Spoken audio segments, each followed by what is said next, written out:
we have a question and answer tab that that anybody attending can ask questions. So we have one question that was posted earlier, and a question from Mohammed. His question is, can esports keep growing without betting? So I'm going to hop into it first, and then I'll let the panelists jump in as well. I think, one thing that I'll say is that esports, started without anything to do with gambling. It has grown leaps and bounds over the last few years. It's been around, for quite a long time as, kind of a hobbyist, underground, fan driven thing. It has never really needed gambling to drive its growth. I think the interesting thing to look at, the way we should look at gambling and esports, is they run in parallel.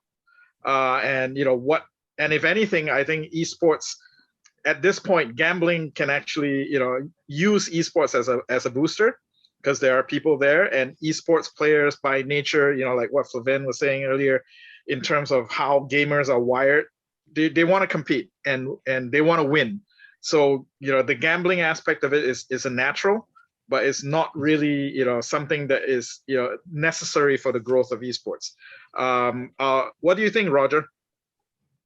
Yeah, I agree. I think esports has long been here before there was any sort of significance of gambling market around it, and I think it would do just fine without it. Much in the same way that traditional sports took off quite well here in the States without any sort of robust legal gambling market here in terms of sports betting. So I do think that there are things that can be learned and elements that can be pulled to enhance the sports betting product across the board, both in the traditional sports sense as well as the esports sense. But at the end of the day, I think esports will exist whether or not gambling does, and will continue to grow whether or not esports betting is something that's widely adopted by sportsbooks. Martin? Yeah, I agree to Roger. It's a bit the opposite. So the majority of the revenues for tournament organizers and game publishers, coming from the game, yeah, and that makes it sometimes difficult to convince them to sell their data for betting, because the integrity of their game and the reputation, yeah, with their main sponsors, yeah, from the industries. This is the most important for them, because it's probably 95% of the revenues. And what is flowing back from the betting industry, yeah, that's only a small amount, yeah. So I had the questions from some game publishers. Hey, we want to offer the data for betting to improve the awareness for our titles. We tell them always, no, you need to create a great title which attract a lot of audience. Then we can help you with media, yeah, on the media side, PR, and so on, to create awareness for your tournaments, yeah. And then we can add betting. First, it gives you control over the betting market if you offer official data, yeah. So there's less dodgy things happening. And on the other side, there's some kind of revenue backflow, yeah, which it's nice, but that's not the important point for them, yeah. So even if we would switch off betting completely, yeah, I mean, somebody would offer it, but let's say there's no revenue backflow, it would not affect there too much, yeah. Fabian? If I may just add one very little thing, I think betting it's a two-way thing. Like, there is esports and betting, and they interact with each other and they help each other out. Like, betting sponsorship for teams is going to be a very big topic. It's already a big topic. And it's essential for teams right now to monetize and to be like break even at least. So I think betting is going to help a lot esports growth.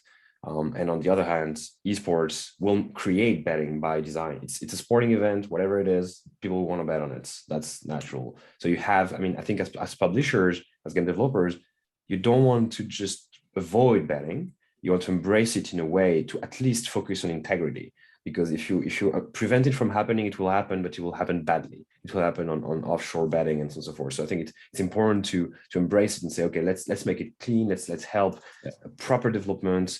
and so on and so forth. I think that makes a lot of sense for esports in the long term to be structured and to be as good as it can be. So we have another question from an attendee. It says, for Sportsbook in the coming 3 years, how would the Asia market in terms of customer base be different from Europe or North America? First thing is the obvious one. Games are different. You don't play the same game in Asia that you play in Europe. I mean, one very basic example is King of Glory or Arena of Valor, depending on which country you're in. That doesn't exist in Europe, or it's very, very small. PUBG Mobile, for example, very popular in India, doesn't really exist competitively in Europe or in NA. So the game are different, which means the community you're talking to are going to be a bit different. You don't talk to a mobile gamer on an Arena of Valor of PUBG Mobile the same way you will talk to a PC player that play Valorant. And I think that's a big difference. And I think the conclusion of this is also like mobile gaming and esports is going to be definitely a big thing in Asia. It's not clear if it's going to be a big thing in Europe or in NA. Different habits, maybe it will come, but for now it's not really clear. So I think that's also a big difference in these terms. And at the end of the day, Asia is going to be massive in esports betting. That's 100% sure. It's probably already huge. So that's definitely big market. And the question is going to be, how do you talk to your punters and to the fans? Yeah, just want to add to that points. There is so as we talked already about that the appearance and it's more fast-paced, more gamified already now in Asia. This maybe will come to Europe too. On the other side, what I saw in discussions or what I heard in discussions is that while in Europe, I think the majority are betting for fun, yeah, not to earn money, yeah. So they bet on their favorite team and so on. In for example in China, which it's illegal, I know, still it's the largest betting market in the world. There are a lot of people who bet to earn money, yeah, which is very dangerous, I think, yeah, because everybody should be aware that that in average you cannot earn money with it, but you will lose money, yeah, and there are a big part. Also, there's a large set of people who try to somehow trick the system or think they're smarter and that they can basically make money with it. And of course, this leads to different kind of problems and different kind of approaches. Yeah, and of course, if this fast-pacedness will support that because you permanently can bet on something and can try to get something out. We have yeah. Go ahead, Roger. Quickly on Flavian's comment previously, I think it's important to really recognize that the medium changes, the medium of how different areas of the world and even different subsects of a particular region interact with esports at large. You will have certain regions that will lean more towards mobile. You will have certain countries within a region that will lean more towards PC, but still have a significant mobile presence. And then you'll even have the odd man out with respect to a country that still plays console heavily in a region that is otherwise dominated by PC and mobile gaming. So, it's really hard to look at Asia as a singular sort of esports region, considering that on a country-to-country basis, you may be playing different games, you may be interacting with those games via different mechanisms or platforms, and really how you approach, as a result, how you then need to approach the customers or the players within these areas entirely shifts. So it's really hard to, it's really easy to overgeneralize. Certainly a broad region such as Asia with respect to esports at large, but the esports consumer is not the same on a country-to-country basis, and it's not the same on a game-to-game basis. So, and I think that's where, it really dials back to one of the most significant points from the discussion today, which is that there needs to be a significant amount of education that goes on about, what the games are, whether it's from an integrity perspective, even just a marketing perspective. as to how these people, how these consumers can be reached, how they want to be reached, and what they're interested in. Because at the end of the day, esports is like sports. There is multiple esports. There is multiple sports. You don't play cricket in France. We don't understand the rules. But you play cricket in the UK and you understand the rules in the UK. So I think you have to consider his not as a whole, but also as independent games. Exactly.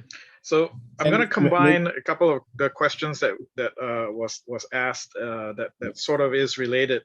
Talking about, so far when we're talking about sports books and all that, I think, the natural assumption, the thread is that, most of this is happening online, that some sort of an app or some sort of website, how does esports betting or even just sportsbook betting, how can the experience be, translated to land-based operations? As you know, in Asia, most of the legal operations are all land-based in integrated resorts or in Macau. And how can esports and sports betting, for that matter, be brought to a brick and mortar experience? And and as an extension of that, how can the crossover? How can one help the other in terms of making both grow? Or is everything gonna become metaverse and digital? What do you think, Martin? I think the question is, what does the consumers want? And if I look at the current generation, I would say difficult for brick and mortar. Yeah, also I think it's decline. Of course, there will be always people who like to go to casino, for the experience, maybe, dress up, whatever, But I think the current generation, they go only to an event for to be part of the group, for the social experience. To watch League of Legends, you can do at your computer. If they go to a big tournament, to the World Championship, they are together with 20,000 fans, which have the same drive. That's what is exciting for them. But this you do not have in a casino. So my assumption is, as esports betting, probably there will be something in casinos, but it will not be dramatically successful or big. So people will bet from home mostly. Fabian? I will actually slightly disagree with that, Martin. Solely because of the fact that I do agree in the sense that people go to events because they want to be a part of them, and there's a very strong community aspect in esports. One thing that I think can benefit certainly integrated resorts especially is that they have space to be able to host events in addition to then being able to take bets on those events. So they may not necessarily be the same scale as like for League of Legends, but you can have your your smaller events, if you have convention center space or ballrooms, things of the sort, that you then potentially take bets on via your sports book. Now, granted, like there's a significant amount of qualifications that would have to come along with that in terms of having a product that people still want to come to and engage with. And then also to keep them there even more so, beyond the event itself. But I see an interesting opportunity there, but I think it's one of those that is not so turnkey, right? Like it needs some significant amount of education. From that sense, I agree. But I think then the main driver, but you are right, of course, it's a big opportunity. The main driver will be that they go to the event, and then you can offer a very smart solution that they can sit there and can bet from the place in the arena or something like that, The question is, how often will they do that? Will they go there one time a week, or is it more than that they go 2 times a year to a big event? It will be interesting to see, I'm a bit, I'm not not so deep into this casino topic. I'm myself was only 2 times in my life, I think. So very interesting to learn what's happening there. Yeah, I think one of the questions that was also that I combined that I think is worth mentioning a little bit from Bob is, in terms of opportunities for casinos to have esports rooms. So they've tried that in Vegas in many different ways. Most of the ways didn't really work out very well, because at the end of the day, I think one thing that we have seen from esports is it is growing in the sense to mirror how traditional sports is working at, where most people who are betting on esports and are watching esports don't necessarily play. They're spectators, they're fans. They enjoy watching. The one advantage that I think esports has that in a way is trumping traditional sports is it's more gender balanced. There are actually a lot more women who are actually watching esports, depending on the type of game, than any traditional sports for that matter. So in that sense, if you have a room in a casino that just lets people play games or compete with one another, your revenue per square meter is going to be extremely low compared to what you can do. Even if you put a poker table, you'll probably make more money from your poker table than an esports room. But if you create an esports book where people can sit there and watch a Twitch stream and be able to bet, in real time with the stream that they're seeing, because it's an integrated experience, and probably like what Martin has said earlier, capitalize on the group experience, right? I can bring a whole bunch of friends, so I can beat my friends in making the wager. That could be something that will work, rather than like what Roger has said. Occasionally, you can throw a big tournament there. So it's the same as having a boxing match in Vegas, where you get the two big teams there, and they set off on one another. So the experience of paying for the ticket, going there, is to hang out with 5,000 other fans that enjoy the same thing that you do. That you're making new friends, and and maybe you can bet at the same time and beat them, and become on the leaderboard. So that is a strategy that could potentially work. There's an interesting, sorry, maybe an interesting aspect which is often overlooked. For example, why are people on Twitch, or not on the website of the tournament organizer? It's because of the chat. There are really a lot of people who are in there because they watch and chat together. It's not easy to replicate in other environments. So but they like that's a bit the same as this group experience in the stadium. But here with the chat, they really like to get the opinion of other people, what they think, how this player is performing in this match, and so on. And they go, because of this, they go there. And I'm not sure how this can be replicated to other environments. That's true. That's one of the things that I would encourage everybody on this panel. If you haven't been on Twitch, you haven't watched anything on Twitch, you should jump on. And but don't just watch the program. Bring up the chat channel and watch the chat channel, because that is entertainment in itself. Just the chat channel itself. And that, like what Martin said, is totally true. I don't see how that can even happen in the real world, because if I'm in a stadium with 100,000 people, I can't have 50,000 conversations happening at the same time. But on Twitch, I actually can. And that's the scary part of it, and you see these self-organizing conversations happen within Twitch, 100 of them happening in parallel, and you'll switch between one and the other. And it goes from hilarious to toxic to everything in between. And that's the interesting thing. It is entertainment on its own. If I may just quickly add on sure, this, if you're a casino and you want to talk to the esports fans, build a casino in the metaverse, you want to bring the feel of a brick and mortar experience virtually, and that's going to be extremely interesting. And the same goes for fan experience. If you want to watch a game of esports, Twitch is the first step, yes, but tomorrow it's going to be watched inside the metaverse directly, and you will look at the action in front of you, like you were in the game, and you will still have your chat, and you'll still be able to interact, and you'll have the interface that will allow you to bet on it. So I think the next generation experience is going to be basically replicating what's the thrill of real life, because going to a casino, going to a stadium is interesting. It's extremely cool.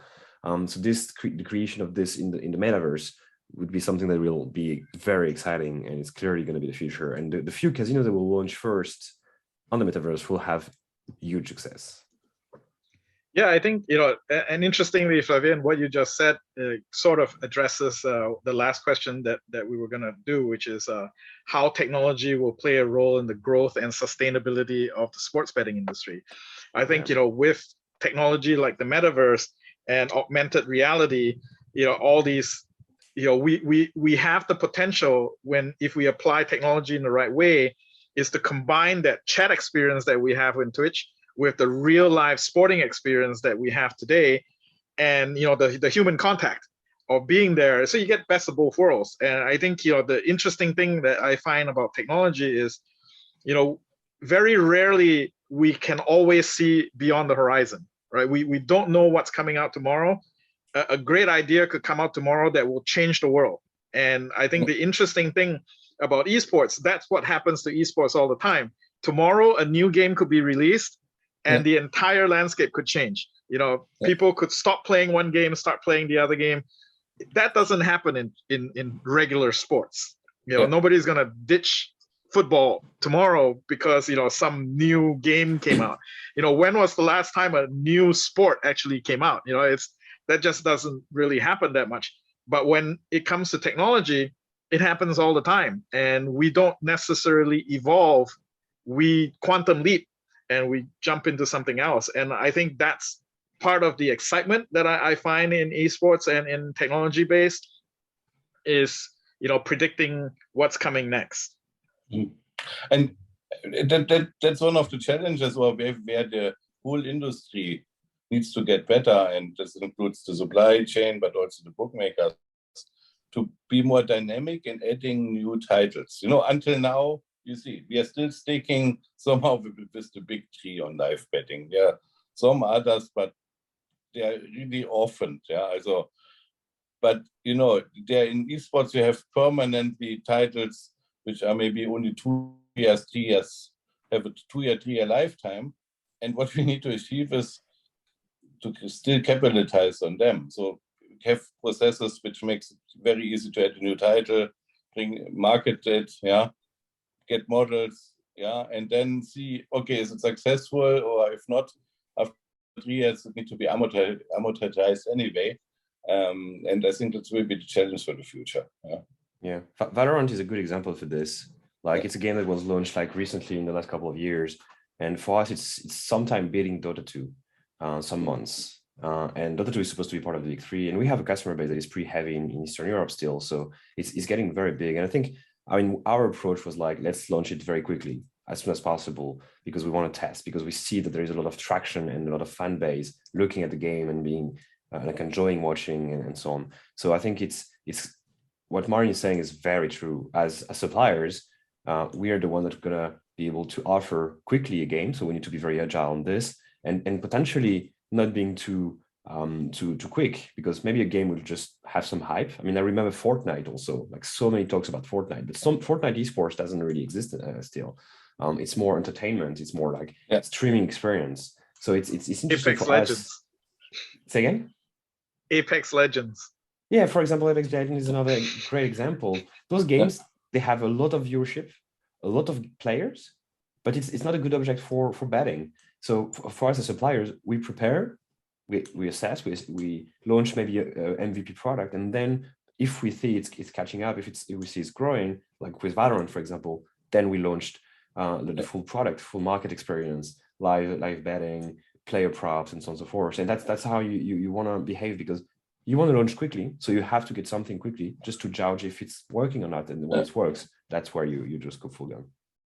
Yeah, and for us as a supplier, the sometimes frustrating thing is that this is addressing the betting industry. A lot of bookmakers have a very legacy infrastructure and take a lot of time to changes, implement new titles, and so on. Yeah. So even if we are quick and or can offer something, then it takes months until they have a slot in the pipeline and start to implement. Yeah. And I think, to be honest, this is the infrastructure, technical infrastructure for each company who works in the internet. This is a key part of the business success. If you are too slow in the future, you will lose. Yeah. Yeah. You know, As a supplier, you want to be having minimal impact on your customer. It has to be never the supplier that is a limiting factor in developing new features and so on. And you have to help customers to integrate and so on. We have internalized an integration team that just help customers fix any integration problem.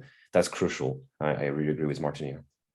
Yeah, and that's a great point for me to make one last thing is, if there are any regulators that are on the panel today, this is an important, sort of an omen to look at, is that regulations need to move faster as well in a faster moving technology. If we use the regular schedule for approving a game or passing a law, by the time the law is out, the game nobody plays anymore. Yeah. Because that's how esports is. So you could go through the entire legislative process to approve a game. By the time you approve it, nobody plays that game anymore. Now you have to prove a new game. So it's not so much that the agility is as important on the regulatory side as well as it is on the operator side, because clearly the operator needs the regulators' blessing to move it. But as we saw with the pandemic, if you only start thinking about it by the time you need it, it's too late, because by the time you've done it, it's gone. So it's important to look at the future. And one thing about regulation is always it has to follow technology, unfortunately. So it's always one step behind. But it can, there's no reason why it can't move fast if you bring on the right people, like Flavian, like Martin, that knows the industry, that can tell you, what the facts are, and help move regulations a little faster. Anyway, we're running out of time. Yeah, so go ahead, Martin. Or switch the approach and say it's a pre-ante approach. So you say it's allowed until it's forbidden. Yeah. Yeah, I mean, it does not change too much. Maybe then it's out for 2 months. Yeah, it will not be a major damage, and then you still can say, there are some things in the game which makes it not suitable, and then you forbid it. Yeah, so we're cutting it off. Make it much faster. Yeah. Yep. Awesome. Well, Roger, thank you so much for attending our panel on what's next for Sportsbooks. I want to thank both Flavian and Martin for participating, and Hi for moderating this along with me. Thank you as well to G2E Asia and our sponsor Digitain. So there will be another panel that we'll be doing next month. So please stay tuned for that, for more information from G2E Asia, and hope everyone enjoyed the topic. Yeah. Thanks, everyone. Thank you. It was a Thank you. Thanks, everybody. Discussion. Thanks, Martin. Bye. Thanks, guys. Take care.